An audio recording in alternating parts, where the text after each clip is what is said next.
نماز اللہ تبارک و تعالیٰ کے نزدیک سب سے اہم عبادت ہے، سب سے اہم عبادت نماز ہے۔ اللہ کی طرف بلانے کا مقصد جو دعوت دینا ہے، اس کا مقصد صرف اللہ کے سامنے اپنے سر کو جھکانا ہے، غیر اللہ سے ہٹا کر اللہ کے سامنے اپنے سر کو کیا ہے جھکانا ہے۔ دعوت کا یہی مقصد ہے، غیر کے سامنے، غیر اللہ کے سامنے اپنے ماتھے کو نہ جھکائیں، بس صرف جھکے تو ہمارا ماتھا، ہماری پیشانی صرف اللہ کے دربار میں جھکے۔ یہ نماز کا حکم اللہ تبارک و تعالیٰ نے ہر نبی کو عطا کیا تھا۔ ہاں، الگ الگ نمازیں تھیں، الگ الگ انداز تھا، ان کی شریعت کے مطابق ان پر کیا ہے حکم لاگو ہوتا تھا، تو وہ الگ الگ انداز میں اللہ کے سامنے اپنی عبادت کا اظہار کرتے تھے، نمازیں پڑھا کرتے تھے۔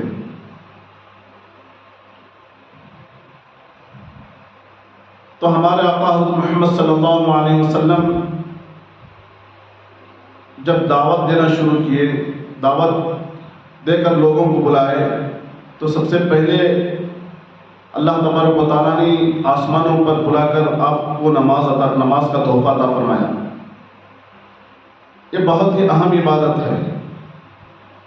جتنے بھی احکام اللہ تبارک و تعالیٰ نے نازل فرمائے وہ زمین پر، اور آسمان جو نماز کا جب حکم آیا تو آسمانوں پر اللہ تبارک و تعالیٰ بلا کر وہاں پر یہ تحفہ عطا فرمایا۔ تو اس سے ہمیں معلوم ہوتا ہے کہ بہت ہی اہم عبادت ہے نماز، اور احادیث میں اللہ کے نبی صلی اللہ علیہ وسلم کا نماز کا طریقہ مفصل صحابہ کرام رضوان اللہ تعالیٰ علیہم اجمعین نے کیا ہے ذکر فرمایا ہے۔ آپ کا رکوع کیسے تھا، آپ کا قیام کیسے تھا، آپ کا سجدہ کیسے تھا، آپ قیام کیسے کرتے تھے، اور ہر رکن نماز کا صحابہ نے ہمیں بتا دیا اللہ کے نبی صلی اللہ علیہ وسلم کو دیکھ کر۔ حضرت عطا رضی اللہ تعالیٰ عنہ ایک تابعی ہیں، فرماتے ہیں وہ حضرت زید بن ثابت رضی اللہ تعالیٰ عنہ سے روایت کرتے ہیں۔ زید بن ثابت رضی اللہ تعالیٰ عنہ وہ صحابی رسول، تو حضرت عطا رضی اللہ تعالیٰ عنہ تابعی، انہوں نے حضرت زید بن ثابت رضی اللہ تعالیٰ عنہ سے اللہ کے نبی صلی اللہ علیہ وسلم کی نماز کے بارے میں پوچھا، اللہ کے نبی صلی اللہ علیہ وسلم کی نماز کیسی تھی؟ تو حضرت زید بن ثابت رضی اللہ تعالیٰ عنہ صحابی رسول فرماتے ہیں کہ اللہ کے نبی صلی اللہ علیہ وسلم نے فرمایا امام کی قرات میں سورہ فاتحہ بھی ہے اور اس کے ساتھ ضم سورہ بھی ہے۔ قرات کے معنی پڑھنا آتا، قرآن کی سورت سورہ فاتحہ بھی ہے، اس کے بعد دوسری سورت بھی ہے۔ امام کے ساتھ سورہ فاتحہ اور اس کے بعد ضم سورہ، امام کے ساتھ دوسری کوئی چیز کوئی نہیں ہے، دوسرا نہ پڑھے، مقتدی نہ پڑھے۔ اور بھی بہت سارے حدیث ہیں، ایک حدیث ہے حضرت جابر بن عبداللہ رضی اللہ تعالیٰ عنہ سے، فرماتے ہیں من صلی خلف الامام فإن قراءة الامام له قراءة، جو آدمی امام کے پیچھے نماز پڑھے، فإن قراءة الامام، بس امام کی قراءت اس کے لیے کافی ہے، مقتدی کے لیے کافی ہے۔ قراءت میں سورہ فاتحہ بھی آ گیا اور ضم سورہ بھی آ گیا، قرآن مجید کی دوسری سورت بھی آ گئی، تو بس مقتدی اطمینان سے سجدے کی جگہ اپنی نظر کو قیام میں رکھتے ہوئے رکوع کی تسبیح اور سجدے کی تسبیح پڑھتے ہوئے سجدے میں اور رکوع میں وہ دوسرا نہ پڑھے تحیات اور درود کے علاوہ۔ اور ایک دوسری حدیث میں آتا ہے جس کی سورہ فاتحہ نہیں ہے اس کی نماز نہیں ہے۔ اب یہاں پر تضاد آتا ہے، یہاں پر کیا ہے امام کے پیچھے نماز نہیں پڑھنا والے، اور ادھر جس کی سورہ فاتحہ نہیں اس کی نماز نہیں۔ یہاں پر کہیں بھی جماعت کا لفظ نہیں آیا. جو حدیث ہے، جو بخاری کی بھی حدیث ہے کہ وہاں پر جماعت کے ساتھ اور امام کا تذکرہ نہیں آیا. یہ مطلقاً کہہ دیا کہ جس کی نماز میں سورہ فاتحہ نہیں ہے اس کی نماز نہیں. انفرادی ہمیں اکیلے پڑھ رہے ہیں، سورہ فاتحہ نہیں پڑھ رہے ہیں تو نماز نہیں ہوئی. ہاں، جماعت کے ساتھ نماز پڑھ رہے ہیں تو امام ہی کی اختتامی نماز پڑھ رہے ہیں. امام جو کچھ پڑھ رہا ہے سب مقتدیوں کو کے بارے میں شامل ہو جاتا ہے. تو اللہ کے نبی صلی اللہ علیہ وسلم نے ہر طریقہ، ہر چیز ہمیں سکھا دیا ہے، بتا دیا ہے. ایک آدمی آتا ہے، ایک جماعت، لوگوں کی جماعت آتی ہے، آ کر سارے لوگ بات کرنا شروع کر دیتے ہیں. ادھر سے یہ بھی بات کر رہا ہے، ادھر سے وہ بھی بات کر رہا ہے، ادھر سے یہ بھی بات کر رہا ہے. ادھر بات سننے والا ایک اکیلا ہے. تو یہ بات مکمل نہیں آئے گی. یہ بھی کہہ رہا ہے، آدھا دھدا بات کہہ رہا ہے، اور دوسرا بھی بات کہہ رہا، آدھی دھوری بات کہہ رہا ہے، تو بات مکمل نہیں ہوگی. تو سب سے پہلے کیا ہے، تم سننے والے نے یہ کہا کہ سب سے پہلے تم ایک آدمی کو جو اچھی بات کرنے والا ہے، صاف بات کرنے والا ہے، اس کو طے کر دو، متعین کر دو کہ یہ ہمارے سارے لوگوں کی طرف سے یہ بات کرے گا. تب جا کر اس کی بات کیا ہے مکمل ہوگی. ان سے کہو تمہاری بات یہ کہہ رہا ہے، ہاں ہم نے کیا ہے وکیل بنا دیا ہے، ہم نے کیا اسے بنا دیا ہماری طرف سے وہ بات کرے. تو امامت کا مسئلہ بھی، امام کا مسئلہ بھی یہ ہے کہ ہم نے امام کو چھوڑ دیا، ہم نے طے کر دیا ہے یہ ہمارا امام ہے، یہ جو کچھ کرے گا، جو کچھ پڑھے گا قرآن حدیث کے ذریعے سے ہم کہے اس کے، ہم اس کو مانیں گے. امام سجدے سہو کر رہا ہے تو ہمارے اوپر لازم ہے کہ ہم بھی سجدے سہو کریں. اور قرآن میں اللہ تبارک و تعالیٰ صاف طور پر فرما رہا ہے وَإِذَا قُرِئَ الْقُرْآنُ فَاسْتَمِعُوا لَهُ وَأَنصِتُوا لَعَلَّكُمْ تُرْحَمُونَ. اب یہاں پر ایک عام خطاب ہے قرآن مجید کے بارے میں، قرآن کی تلاوت کے بارے میں عام خطاب ہے. وَإِذَا قُرِئَ الْقُرْآنُ، جب قرآن کو پڑھا جا رہا ہے تو فَاسْتَمِعُوا لَهُ، تو قرآن کو غور سے سنو.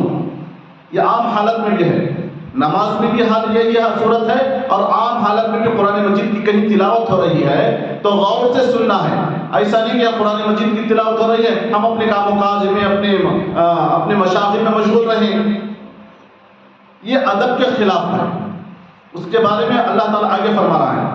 تو قرآن کو کیا غور سے سنو. جب کب سننا کب ہوتا ہے، جب پڑھ رہے ہیں تب سننا ہوتا ہے. اور آگے فرمایا وَأَنصِتُوا، اور خاموش رہو، اور خاموش رہو. اب یہاں وَأَنصِتُوا کا لفظ آیا خاموش رہنے کا. ایک خاموش کب رہنا ہے؟ اب جب ہم امام کو چھوڑ دیے ہیں نماز پڑھانے کے لیے، چاہے وہ ظہر کی نماز ہو، سری نماز ہے جسے کہتے ہیں، ظہر عصر کی نماز ہے، سری نماز ہے، اس میں آہستہ سے قرات ہوتی ہے. اس وقت آپ لوگوں کو کیا ہے، قرآن مقتدیوں کو قرات سننے کو نہیں ملتا ہے. بس امام کو کی اقتداء میں ہم خاموشی کے ساتھ کھڑے رہنا ہے، خاموشی کے ساتھ وَأَنصِتُوا، خاموش رہنا ہے. جب قرآن پڑھا جا رہا ہے ہم نے طے کر دیا ہے کہ یہ ہماری طرف سے قرات کرے گا، ہماری طرف سے نماز پڑھے گا، تو ہم کیا کرنا ہے، قرآن کو خاموشی اختیار کرنا ہے. قرآن پڑھا جا رہا ہے نماز کی حالت میں. اور کب سننا کب ہے؟ مغرب ہے، عشاء ہے، فجر ہے، اس میں زور سے پڑھا جاتا ہے، جہری نمازیں کہتے ہیں اس کو، زور سے پڑھا جاتا ہے. اس وقت قرآن کو غور سے سنو. کیوں سننا ہے؟ لعلکم ترحمون، تاکہ تم پر رحم کیا جائے، تاکہ اللہ کی رحمت تم پر آئے. قرآن کو سننا ہے اور خاموشی کے ساتھ رہنا ہے. یہ صاف ہمارے حنفیہ کی ایک دلیل بھی ہے. امام اعظم ابو حنیفہ رحمۃ اللہ علیہ کا جو مسلک ہے، جو فقہی کتابیں بہت ہی مضبوط دلیلوں کے ساتھ حضرت ہمارے امام صاحب نے پیش کی ہیں. گہرائی میں جا کر، اسی لیے سارے ائمہ نے، سارے اماموں نے، سارے لوگوں نے آپ کو امام اعظم کا لقب دیا ہے۔ امام اعظم سب سے بڑے امام کہتے ہیں۔ تو ابھی حال ہی میں ڈاکٹر ذاکر نائک صاحب نے بھی تحقیق کے بعد، وہ تو بہت ہی گہرائی میں جا کر تحقیق کرتے ہیں، خود ان کی زبان سے نکلا کہ ساری پوری جگہ سے ہر طرف میں نے سرچ کیا ہے، سب میں سب سے بہتر حنفی مسلک جو ہے، حنفی فقہ ہے، وہ بہتر ہے۔ تو ہم ایسے امام کی اقتداء میں ہی، حنفی کا ہم کا ہے، احناف کا ہمیں اقتداء کریں، حنفی کا امام اعظم ابو حنیفہ رحمۃ اللہ علیہ کی اقتداء میں، ایسے امام کے اقتداء میں ہم کیا ہے زندگی گزار رہے ہیں۔ ہر ایک کی بات نہیں ہے کہ اتنا گہرائی کے ساتھ جا کر سرچ کرے، مطالعہ کریں، یہ ہر ایک کی بات نہیں ہے۔ اللہ تعالیٰ اپنے بندوں میں سے چن لیتا ہے تاکہ دین کو پھیلایا جائے، ان کے ذریعے سے دین کا کام لوگوں تک پہنچے۔ ہر ایک کی بس کی بات نہیں ہے۔ اگر ہر ایک اپنی اپنی سوچ سے مسئلے نکالنے کے لیے تیار ہو گیا تو پورا گڑبڑ ہو جائے گا، ہر ایک امام بن جائے گا، وہ اپنی مسئلے پر لڑائی جھگڑا شروع ہو جائے گا، میرا مسئلہ صحیح ہے، میرا سوچ صحیح ہے۔ اگر امام کی اقتداء، ایک امام کی پیروی کرتے ہوئے تو وہیں کہیں کیا ہے جھگڑا نہیں ہونا۔ تو ہمارے اسلاف نے چار ائمہ کے مسئلہ کو جو بڑے بڑے ائمہ ہیں، امام ابو حنیفہ رحمۃ اللہ علیہ، امام احمد بن حنبل رحمۃ اللہ علیہ، امام شافعی رحمۃ اللہ علیہ، امام مالک رحمۃ اللہ علیہ، یہ جتنے بھی چاروں ائمہ ہیں، ان کی کوئی نہ کوئی کسی کی اقتداء کر لے تو وہ کیا ہے نبی صلی اللہ علیہ وسلم کے بتائے ہوئے طریقے پر اقتداء کر رہا ہے۔ ہاں ایسا نہیں کہ امام اعظم ابو حنیفہ رحمۃ اللہ علیہ کے لیے تھوڑا ہمارا یہ مشکل نظر آ رہا ہے، امام شافعی رحمۃ اللہ علیہ کے مسلک میں چلے جائیں گے، اس میں آسانی ہے، یہ گڑبڑ ہو جائے گا۔ ہاں ایک ہی مسئلہ میں ہمیں فالو کرنا ہے۔ امام ابو حنیفہ رحمۃ اللہ علیہ صاف قرآن حدیث کی ساری دلیلوں کے ساتھ کیا ہمیں پیش کر کے بتا دیا ہے، تو ایک مسئلہ کے پیچھے ہمیں اقتداء کرتے جائیں تو ہمیں کیا ہے راہ راست پر رہ جائیں گے۔ گڑبڑ نہیں کرنا ہے، دین ہمارا بہت ہی آسان ہے، بہت ہی آسان ہے۔ تو ہمیں ایک امام کے کو فالو کرتے ہوئے چلے تو ہمارے لیے مسئلہ کیا ہے صاف اور آسان ہو جائے گا۔ تو یہ فقہ حنفی بہت ہی سب سے اہم، ساری دنیا میں سب سے زیادہ فالوورز جو ہیں امام ابو حنیفہ رحمۃ اللہ علیہ، مسئلہ کو فالو کرنے والے سب سے زیادہ اکثریت امام ابو حنیفہ رحمۃ اللہ علیہ کی۔ تو ہمیں چاہیے کہ ہم قرآن حدیث کی بنیاد پر مسئلہ سمجھ میں نہیں آ رہا ہے، نماز کا طریقہ معلوم نہیں ہو رہا ہے، تو صاف دلیلیں ہمارے پاس ہیں۔ کوئی کہہ رہا ہے کہ اس طرح سے استعمال کر، کوئی اس طرح سے عمل کر لو، اس طرح سے عمل کر لو، ہمارے پاس پہلے ہی سے تیار شدہ ہے۔ ہمارے علماء، ہمارے ائمہ کیا ہے، ہمیں کیا ہے صاف بتا دیا قرآن حدیث کی بنیاد پر ہی۔ قرآن حدیث کی بنیاد پر اگر ہٹ کر کہہ رہے ہیں، ہم کسی کو قبول نہیں کریں گے، کسی کو مانیں گے بھی نہیں۔ قرآن حدیث کی بنیاد پر ہی ہونا ہے۔ قرآن میں سب سے پہلے ہم قرآن کو تلاش کریں گے، قرآن میں کہیں ہمیں نظر نہیں آ رہا ہے، حدیث کو ہم کیا کریں گے تلاش کریں گے، حدیث میں ہمیں مل جائے گا، حدیث میں بھی نہیں مل رہا ہے تو قیاس ہے، قیاس، اور قیاس میں بھی نہیں آ رہا ہے تو کیا ہے جمہور ہے۔ سارے لوگ، سارے ائمہ، سارے مسلمان ایک بات پر فیصلہ کر لیں، متفق ہیں، تو ہم اس کو بھی تسلیم کریں گے، چاروں چیزوں کو ہم کیا ہے تسلیم کریں گے۔ یہی ہمارا مسئلہ ہے، ہمارے پاس اللہ کے یہاں کامیابی مل جائے، ہماری نجات ہو جائے، ہم اللہ کے یہاں نجات کو تلاش کر رہے ہیں، اللہ ہمارے سے راضی ہو جائے، ہمارا زندگی گزارنے کا طریقہ، ہمارا عبادت کا طریقہ سب نبی صلی اللہ علیہ وسلم کے طریقے پر ہو جائے، یہی ہمارا مقصد ہونا چاہیے، یہی مقصد ہے ہمارا۔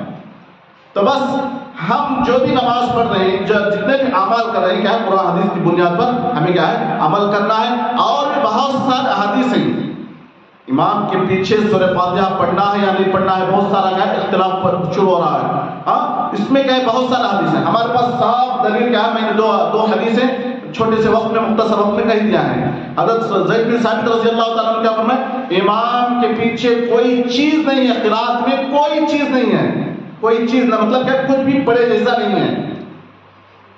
اور جابر بن عبداللہ رضی اللہ تعالیٰ عنہ بڑے صحابی ہیں، ان کی حدیث بھی ہے، کیا ہے؟ امام کی قرات ہی مقتدی کی قرات ہے، امام کی قرات ہی مقتدی کی قرات ہے۔ بس اس بات کو ہمیں کیا ہے ذہن نشین کر لیں، ہماری نماز صحیح ہو جائے تو بس اللہ کے یہاں اللہ کی طرف، بس نماز کا مقصد کیا ہے؟ اللہ ہمارے اٹھنے کو، جھکنے کو، سجدہ کرنے کو، ہمارے قیام کو پسند کر لے، راضی ہو جائے، بس ہمارا یہی مقصد ہے۔ میرے کھڑے ہونے کو اللہ پسند کر لے، میں نماز میں قیام کر رہا ہوں نا، اللہ مجھے میرے کھڑے ہونے کو پسند کر لے۔